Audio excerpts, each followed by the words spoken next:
This is Binky. Looks like a normal tabby cat, pero alam niyo ba na sinave niya ang kanyang owner laban sa isang magnanakaw?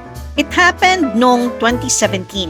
Isang gabi, habang nanonood ng TV si Cynthia, nakarinig siya ng kaluskos sa may backyard. Ilang minuto ang nakalipas, narinig na lang niya na may isang lalaki na nagsisigaw at nagsisipa sa pinto at pilit itong binubuksan. Sinubukan niyang kumbinsihin si Cynthia na papasukin siya at sinasabing hinahabol daw siya ng mga kalalakihan na gusto siyang patayin. Of course, hindi umubra ito, kaya't ang ginawa ng lalaki ay binuksan ang screen window at sinubukang abutin ang door handle. Nakita na lang ni Cynthia na parang may tumalon na isang bola ng balahibo.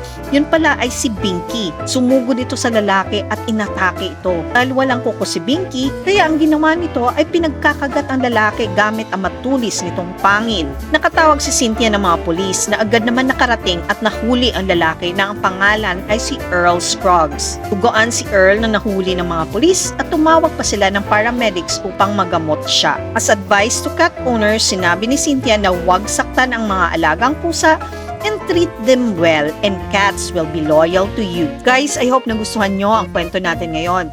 If you like this video, please help me grow my channel. Your likes, shares, and follows will be very much appreciated. Thanks for watching!